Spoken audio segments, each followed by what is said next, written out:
Alright, so I know I haven't been a video for a couple of weeks. I just wanted a wee bit of a break. But I've got lots of ideas, so let's kick off with the first one that I had. So one idea which kind of really got me thinking was what makes a really good debut album.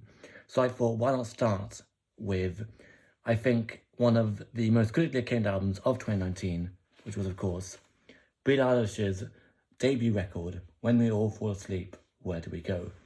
Now, I really like this record. I didn't really like it when it released, maybe because Bad Guy was just really overplayed.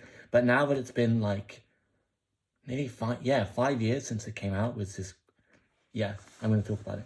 So my questions were, what makes this record stand out from the rest? Well, I think what makes this different from the rest of them is probably the versatility of this record. So we start off with Bad Guy, which is a moody, really good instrumental, and obviously Billy singing on it is incredible as well.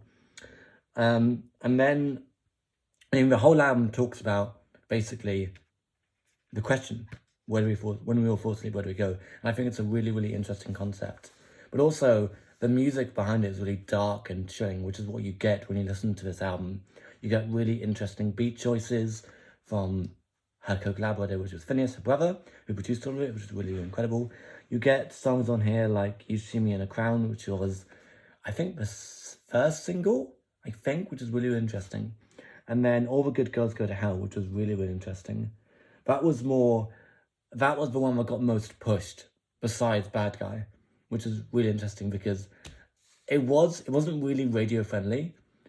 But I think it's really interesting as a thing. But yeah, this whole album, it came out when Billie was, I think she was 19 or 18, she was either 19 or 18, and she got like 6 Grammy Awards in one night for this album. I mean, it's deserved because this album is incredible, but then I thought, what makes this album so special? Is it the singing? Is it the production? Is it the creepy cover art, which I still don't understand why it's so creepy? So, but my theory is, what makes this debut album so interesting is Billie herself.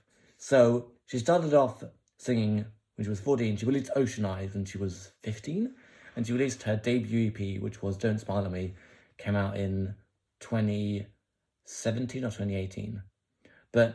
And now she's progressed to the debut, which is really hard to do. People are saying she's an industry plant, she's getting all these connections and cosigns. But then Bad Guy went viral on TikTok, and it just went crazy. So why did this happen? And I think, obviously it's Billie singing, but also it's what pop needed as kind of a kick in the right direction. She basically reinvented the entire pop landscape with this album.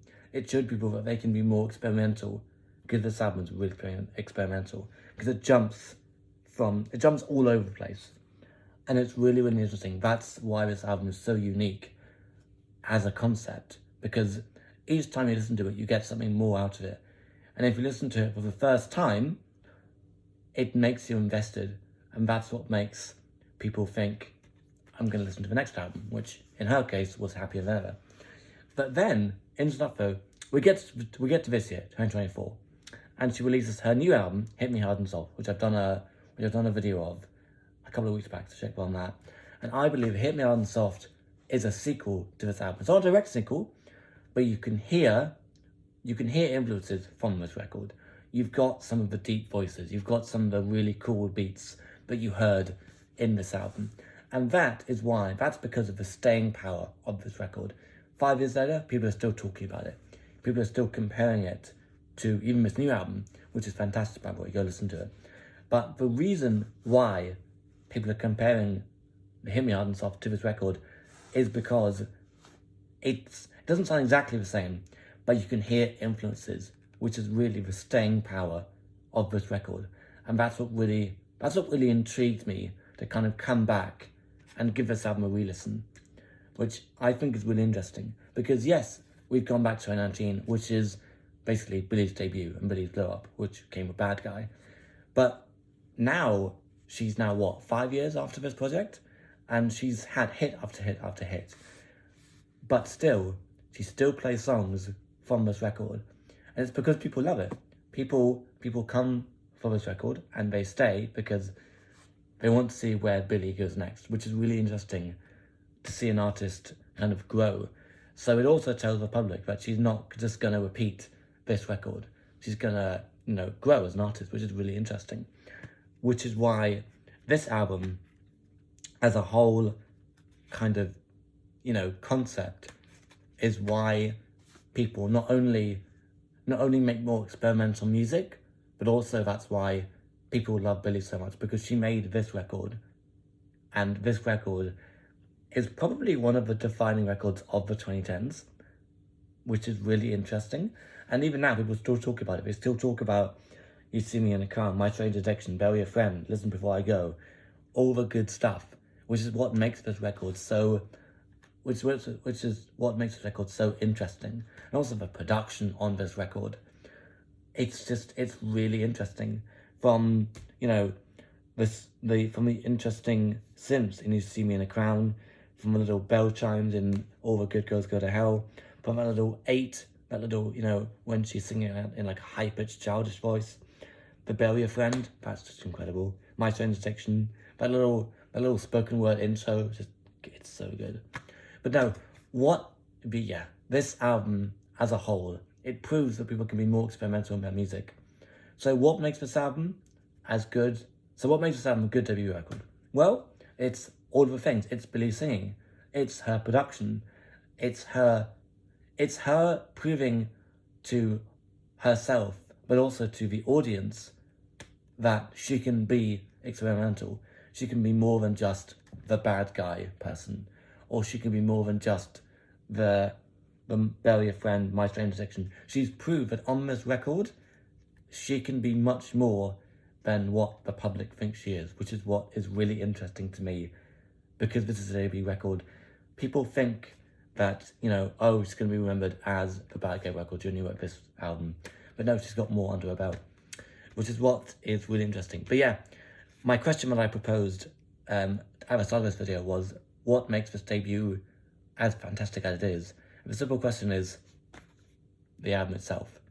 It takes you in so many different turns and and directions that you don't know where it's going to go next. And that's the beauty of this record.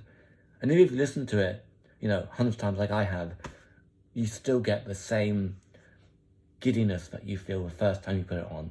Because the first time you put it on, you just get so excited. From the opening to Bad Guy to, to Ilo Milo, to Listen Before I Go, to even the outro, Goodbye. And it makes you want more, which is what a good debut record should be. It leaves you wanting more for this particular artist. And that's what people had when they listened to this. They wanted more, which is really interesting. But yeah, that was just a short little video giving my thoughts on why Billie Eilish's debut is so good. Let me know what you think of the album. What do you think? Why do you think it's such a good album? Let me all know in the comments. Like and subscribe. I'll be back in a couple of days with a review of the Taylor Swift record, The Tortured Poet Department. So stick around for that. Thank you very much for watching. Goodbye.